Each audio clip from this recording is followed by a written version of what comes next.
Friends, मैं Rakesh Sharma government polytechnic college Kota में professor chemical के पद पर कार्यरत हूँ। यहाँ पर सेकेंड ईयर केमिकल विषय से 2000 केमिकल रिएक्शन का अध्यापन करता हूँ। आज यूनिट नंबर 2 के बारे में ऐसे करके इसका टॉपिक है क्लासिफिकेशन ऑफ केमिकल रिएक्शन, रासायनिक अभिक्रियाओं का वर्गीकरण। केमिकल इंडस्ट्रीज में उपयोग में लाई जाने वाली रासायनिक अभिक्रियाओं का वर्गीकरण मुख्य रूप से 4 प्रकार से किया जाता है। Single and multiple reaction, reversible and reversible reaction, एलिमेंटेड non एलिमेंटेड reaction, homogeneous and heterogeneous reaction से प्रदर्शित किया जाता है। हम सभी रिएक्शन के बारे में विस्तार से अध्ययन करेंगे। पहले हम कैसे करते हैं single and multiple reaction. Single और मल्टीपल रिएक्शन में क्या डिफरेंस होता है? वह रासायनिक अभिक्रिया जिसकी प्रकृति को प्रदर्शित करने के लिए एक ही स्टोइकियोमेट्रिक एक्सप्रेशन की आवश्यकता होती है, जो सिंगल रिएक्शन कहा जाता है। जैसे कि 2H2 + O2 = 2H2, HCl + NH = NH2+2। यहाँ पर रासायनिक अभिक्रिया को एक ही स्टेज में प्रदर्शित किया गया है। ये सभी रिएक्शन यहाँ पर सिंगल रिएक्शन मानी जाती है।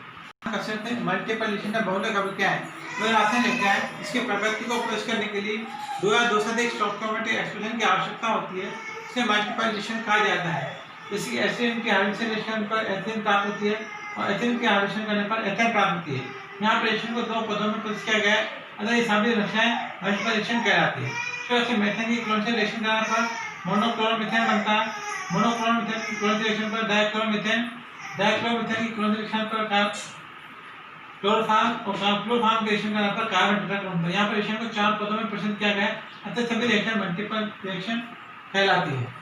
मल्टीपल रिएक्शन को पुनः दो भागों में वर्गीकृत किया जाता है, मल्टीपल रिएक्शन सीरीज और मल्टीपल रिएक्शन पहले से प्रदर्शित किया जाता है। यदि किसी रासायनिक अभिक्रिया पर रिएक्टेंट ए प्रोडक्ट R(H) में परिवर्तित होता है, इसे मल्टीपल रिएक्शन सीरीज कहा जाता है। C + half O2 = CO, CO + half O2 = CO2, या S + O2 = SO2, SO2 + half O2 = SO3, ethylene पर हाइड्रोजन बराबर एथिलीन पर हाइड्रोजन बराबर एथिलीन, एथिलीन पर हाइड्रोजन बराबर एथेन। ये सभी रिएक्शन कहलाती है मल्टीपल रिएक्शन सीरीज से प्रदर्शित की जाती है। उस प्रकार की मल्टीपल रिएक्शन पैरेलल को प्रदर्शित किया जाता है। मल्टीपल रिएक्शन पैरेलल यदि किसी रासायनिक अभिक्रिया में रिएक्टेंट प्रोडक्ट R(H) में एक साथ परिवर्तित होता है, इसे मल्टीपल रिएक्शन पैरेलल कहा जाता है। जैसे कि नाइट्रोजन बेंजीन की रिएक्शन जब नाइट्रिक एसिड से कराई जाती है, ortho dinitrobenzene, Meta dinitrobenzene, para dinitrobenzene प्राप्त होती है। इस प्रकार की रिएक्शन को मल्टीपल रिएक्शन पैरेलल से प्रदर्शित किया जाता है। इसके बाद हम कंसीडर करते हैं रिवर्सिबल इरिवर्सिबल केमिकल रिएक्शन। उत्क्रमणीय एवं अनुक्रमणीय अभिक्रिया है। रिवर्सिबल रिएक्शन क्या होती है? वह रिएक्शन दोनों दिशा में होती है, रिएक्टेंट अभिक्रिया के प्रोडक्ट बनाते हैं और प्रोडक्ट फिर से अभिक्रिया के रिएक्टर में परिवर्तित होते हैं, उसे रिवर्सिबल रिएक्शन कहा जाता है। जैसे कि A + B = R + S, क्यों यहाँ पर कहता है rate constant for forward chemical reaction. Forward chemical reaction का रेट कांस्टेंट केवल द्वारा प्रदर्शित किया जाता है। K2 = rate constant for backward chemical reaction. Backward chemical reaction का रेट कांस्टेंट K2 द्वारा प्रदर्शित किया जाता है। C = concentration reactant A, reactant A की सांद्रता को Ca द्वारा प्रदर्शित किया जाता है। Cv = concentration reactant B, reactant B की सांद्रता को Cv द्वारा प्रदर्शित किया जाता है। Cr = concentration reactant R, reactant R की सांद्रता को Cr द्वारा प्रदर्शित किया जाता है। Ch = concentration reactant S, reactant A की सांद्रता S की सांद्रता को C द्वारा प्रदर्शित किया जाता है। Kc यहाँ पे इक्विलिब्रियम कांस्टेंट है, साम्यता निष्ठांक कहलाता है। Kc = K1/K2 द्वारा प्रदर्शित किया जाता है।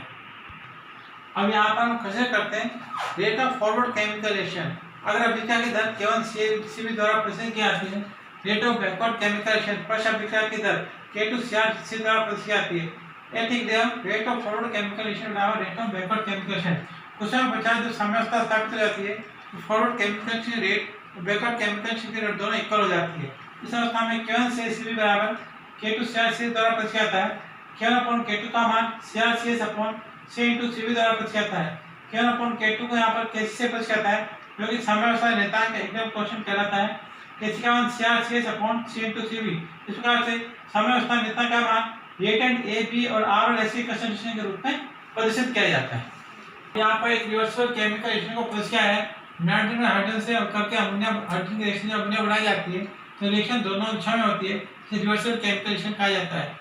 दूसरे प्रकार की रिएक्शन जो कि केमिकल कंडीशन में प्रॉपर लाई जाती है और इरिवर्सिबल रिएक्शन कहलाती है। इरिवर्सिबल रिएक्शन वह रिएक्शन जिसमें रिएक्टेंट अभिक्रिया करके प्रोडक्ट में परिवर्तित होते हैं, लेकिन प्रोडक्ट अभिक्रिया करके रिएक्टेंट में परिवर्तित नहीं होते हैं, उसे इरिवर्सिबल केमिकल रिएक्शन कहा जाता है। ऐसा रिएक्शन एक ही दिशा में होती है, जैसे एसिड की रिएक्शन जो इथाइल से कराई जाती है, इथाइल एसिड और वाटर बनता है।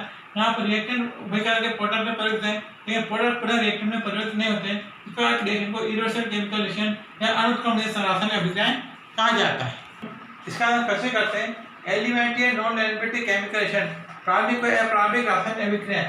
वह रासायनिक अभिक्रिया जिसमें ऑर्डर व मॉलिक्यूलरिटी का मान समान होता है उसे एलिमेंट्री रिएक्शन कहा जाता है, और वह रिएक्शन जिसमें ऑर्डर व मॉलिक्यूलरिटी का मान समान नहीं होता है उसे नॉन एलिमेंट्री रिएक्शन कहा जाता है। जैसे केमिकल रिएक्शन को कंसीडर करते हैं A + BB बराबर RR + SS, इसकी रेट इक्वेशन पद्धति क्या आती है?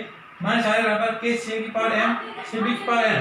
यदि रासायनिक अभिक्रिया में m का मान a के बराबर होता है और n का मान b के बराबर होता है दोनों, तो इस प्रकार के रिएक्शन को एलिमेंट्री केमिकल रिएक्शन कहा जाता है।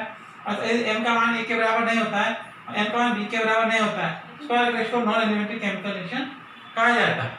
इसका हम कैसे करते हैं? होमोजेनियस और हेटेरोजेनियस केमिकल रिएक्शन, समग्र या विषांगी रासायनिक अभिक्रियाएं। यदि किसी रासायनिक अभिक्रिया में सभी रिएक्टेंट प्रोडक्ट एक ही अवस्था में उपस्थित रहते हैं इस प्रकार के रिएक्शन को होमोजेनियस केमिकल रिएक्शन या समग्र रासायनिक अभिक्रिया कहा जाता है। जैसे H2 गैस + Cl2 गैस बराबर 2HCl gas, CO gas + half O2 gas बराबर CO2 gas, SO2 gas + half O2 gas बराबर SO3 गैस। यहाँ पर सभी रिएक्टेंट प्रोडक्ट एक ही गैसीय अवस्था में उपस्थित है। इस प्रकार के सभी रिएक्शन को होमोजेनियस केमिकल रिएक्शन तथा समग्र रासायनिक अभिक्रियाएं कहा जाता है। जैसा कि हम जानते हैं किसी पदार्थ की तीन अवस्थाएं होती हैं, सॉलिड, लिक्विड और गैस। यदि किसी रासायनिक अभिक्रिया में सभी रिएक्टेंट प्रोडक्ट दो से अधिक अवस्थाओं में उपस्थित रहते हैं इस प्रकार के सभी रिएक्शन को हेटेरोजेनियस केमिकल रिएक्शन अथवा विषांगी रासायनिक अभिक्रिया कहा जाता है। जैसे C + O2 बराबर CO2, S + O2 बराबर SO2, CH3 बराबर CO + CO2, CO + H2 बराबर COH का होल स्क्वायर। इस प्रकार की सभी रासायनिक अभिक्रिया में रिएक्टेंट प्रोडक्ट दो से अधिक अवस्थाओं में उपस्थित है इस प्रकार के सभी रिएक्शन को हेटेरोजेनियस केमिकल रिएक्शन कहा जाता है। जैसा कि हम जानते हैं किसी भी रासायनिक अभिक्रिया में रेट कांस्टेंट का मान टेंसर पर निर्भर करता है। रेट कांस्टेंट की टेंसर पर निर्भरता का मान तीन थ्योरी द्वारा प्रदर्शित किया जाता है। यह आरएच थ्योरी, फ्यूजन थ्योरी और ट्रांसफर स्टेट थ्योरी द्वारा प्रदर्शित किया जाता है। अब सभी थ्योरी के बारे में विस्तार से अध्ययन करेंगे। Thank you very much.